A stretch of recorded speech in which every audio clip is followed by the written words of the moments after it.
Fuerte, fuerte el aplauso, por favor. Y fue en una noche de enero donde el señor Oscar Mendoza, a través de un programa de radio, Noches del Paraguay, lanza su idea, la de instituir el Día de la Guarania el 27 de agosto, en coincidencia con el nacimiento de su creador. Oscar Mendoza, queremos escucharlo. Agradezco profundamente la presencia de ustedes. Esto nos anima, este embrión de ideas y de permanencia que tenemos para que más adelante sea lo que tiene que ser, el pensamiento de una grandeza referente a la Guaranía. Voy a hablar de la Guaranía. La grandeza iluminada de José Asunción Flores no se pudo borrar ni se va a borrar jamás. Flores fue un genio, fue un creador, un genio. Voy a hablarle de la Guaranía. Esto es una eclosión, esto es un volcán adormecido que ahora explotó, cuyo camino ignoramos. Nos parece que va a ser grandioso más adelante, cuando se enteren los grandes músicos de otras latitudes. El ritmo de la Guaranía pertenece de Groenlandia hasta Cabo de Hornos al sur. Es latinoamericano, es la única música hecha, escrita en el siglo por don José Asunción Flores. Sentimos orgullosos de esa creación nosotros los paraguayos, pero es de todos Latinoamérica, no solo del Paraguay. Es música de Latinoamérica. Corría el año 1920, cuando la gente que escuchaban las retretas por aquel entonces empezó a pedir más polcas, más polcas. Los directores de aquel entonces, que son italianos, no sabían directamente a qué polcas el pueblo paraguayo se refería, porque hay polcas de muchas latitudes. Hay polca polaca, polca alemana, polca peruana, polca argentina, hay muchas polcas paraguayas. Entonces, llama a uno de los alumnos más destacados, José Asunción Flores. Su instrumento, el trombón. Flores, un muchacho bonachón, casi no aparecía en las reuniones por timidez, porque hasta su muerte fue tímido. Se escudaba a los demás compañeros, porque los demás compañeros eran grandes maestros. Remberto Jiménez, Emilio Viggi, grandes, estos dos músicos, fueron los que insistieron. Y un tal Lugo, un maestro Lugo de aquella época, le insistía a Flores que diera el paso adelante y se presentara ante el maestro Pellegrini. Entonces el maestro Pellegrini le dice al maestro Flores: componga usted algo para su tierra. Los muchachos empiezan a juntarse con el maestro Flores y le incita a que haga algo. Entonces el maestro Flores empieza a preguntar a los grandes maestros, músicos de aquel entonces. Va a la campaña, pasó 2 años de eso, 1920 estamos hablando, pasa 2 años. Y Flores no encuentra verídicamente, fehacientemente, un registro de dónde agarrarse. Porque lastimosamente no existe un registro de nuestro origen. Solamente se conoce un registro un año antes de la Triple Alianza, en el año 1864. El autor no se conoce. Chelucero Aguayú, Chelucero Aguayú, Milucero de Aguayú. Aguayú era un paraje que estaba registrado en los archivos de un señor de Carapeguá, Silvano Mosqueira. Flores trae eso y llega a Asunción. Por aquel entonces un periodista, Recalde, aficionado a la música, tenía una obra que se llamaba Mará para Icuacé, y se le presenta a Flores eso. Por aquel entonces los movimientos eran 2x4 y 6x8, los movimientos rítmicos de nuestra música.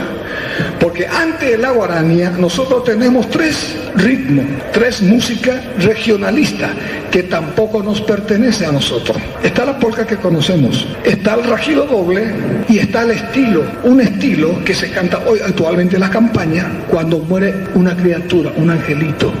Cuando Flores trae esta obra para presentar a sus compañeros, no era lo que el maestro le había pedido. Entonces, ¿qué pasa? El maestro Flores trata de resolver el ritmo de Maná para Icuase. Acompasadamente, lánguidamente, empieza a crear el 3x4, la división de la música del 6x8. Ese 3x4 surge y se expande en la capital paraguaya con muchísima aceptación de lo concurrente en las retretas que se hacía los días jueves y sábado o víspera de feriado, ya sea en Plaza Italia, Plaza Uruguaya o frente al Mercado Guasú. Antes, debido a la aceptación de esto, el maestro compone su primera obra. Esta obra está registrada en el año 1925. Posiblemente el maestro hizo antes, un año antes, cuando el maestro tenía 19 años. Se llamaba Jejuí, ritmo de guarania 3x4. Esto nadie conoce, eso desapareció. Había un lugar en donde Flores iba y tocaba sus obras, una farmacia de Alsina, el farmacéutico Alsina se llamaba. Y era argentino. Este señor, que le gustaba la música, preparaba el confite y la caña. Uno de ellos, aquel recordado organillista y guitarrista, Ruperto Coronel Ayala. Y había otro, Rigoberto Fuentao Mesa, escribía los versos. Entonces, toca el jejuí, se interpreta el jejuí, nace la guarania. Al nacer la guarania de esta obra jejuí, la necesidad había de componer más y progresar. Y en esa misma farmacia americana nace la primera guarania con versos. Arribeño Lesaí, corría más o menos 1925. Porque el registro de Jejuí figura 1925, pero eso se hizo mucho antes. En aquel entonces no existían los registros. Posiblemente una de las pocas obras musicales del maestro Flores que dio primeramente la música a un versista.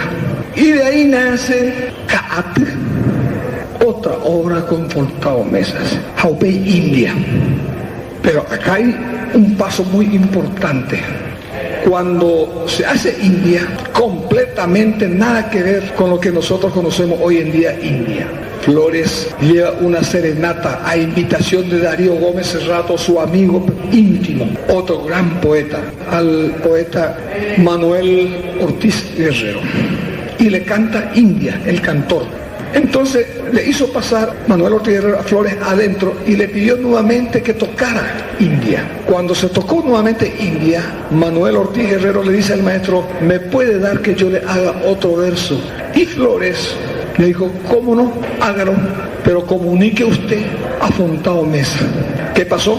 Los versos de Manuel Ortiz Guerrero quedó, Fuentao Mesa se apartó. Este movimiento de 3x4 acrecenta la difusión de la guarania, pero muy pausadamente, porque los músicos saben perfectamente cómo dividir. Yo tengo orquestales, músicas orquestales de maestros argentinos, escritas en 3x4, y tengo partituras orquestales en 6x8 también, de la guarania. Pues yo ya sé cómo tengo que dividir, como el primer violín, porque el 3x4, el que lleva el canto en una orquesta sinfónica, es el primer violín en todas las orquestas. Y el cantante lleva la creación de la música, lleva. Eso, para interpretarlo, la guarania debe ser dividida en 3x4, de lo contrario es un bolero o un gato argentino, una cosa ta, ta, ta, ta, ta, y la guarania no es así, la guarania es un oleaje, un viento.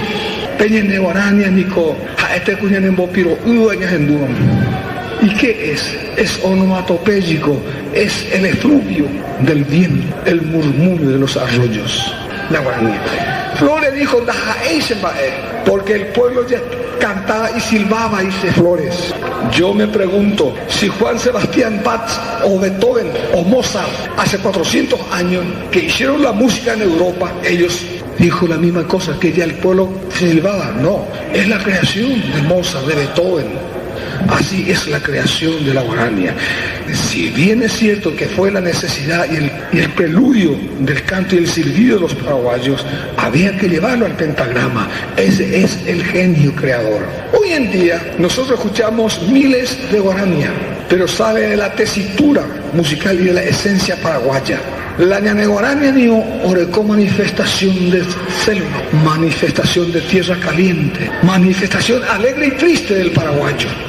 porque nosotros tenemos las dos cosas. Sabemos divertirnos y a veces nos sentimos muy tristes. Nosotros que estamos, acá veo amigos míos, compañeros de más de 45 años que estamos acá, pero sin despreciar, porque nos sentimos honrados de vivir en esta tierra, somos tan orgullosos de ser paraguayos. No es por nada, el orgullo que tiene cada ser humano. Nosotros nos sentimos honrados, cobijados de esta celeste y blanca. Posiblemente en ninguna otra parte. El pueblo argentino es muy hidalgo y nosotros sabemos responder a ellos. La guarania. La guarania es una manifestación espiritual tremenda que debe ir compartido. Naturaleza, tierra y el ser humano. Así nomás no se compone una guarania, o si no ni hace bolero. Así nomás no se canta una guarania. Para cantar guarania hay que estudiar, como dijo el maestro. El que no estudia no puede cantar. Felizmente, a mí me cupo el honor de ser cantante de la Sinfónica de Flores. Eso es lo más grande a que puede llegar un intérprete. Que me tocó a mí esa oportunidad de dar las gracias a un genio de la escena que fue para nosotros Jacinto Herrera, el finado, quien habló con el maestro a cantó la Juan en 10. Porque el maestro quiso traer un tenor de Rusia, el que grabó con él el Bolshoi, para sus presentaciones aquí en Buenos Aires y Rosario. Pero no iban a entender porque iban a cantar en ruso. Esta guarania de que estamos hablando, señoras, señores, es música de todos ustedes. Siéntanse propio de la guarania. Está hecha el camino, está hecha la escuela que nos dejó Flores. Invito a mis colegas músicos latinoamericanos y especialmente paraguayos que compongan guarania. Nuestra misión es esa, llevar adelante la luz, la antorcha primorosa de la guarania. Yo compartí 25 años con el maestro, fui su alumno y fui su cantante. El maestro tiene un pedestal de bronce imaginario en todas las latitudes americanas. Sí, más de 40 años quisieron sepultar las obras y el nombre de José Alonso Flores, no lo lograron. Cada día nace más guarania. Y él puso el nombre de guaraní en una conversación con Darío Gómez Serrato.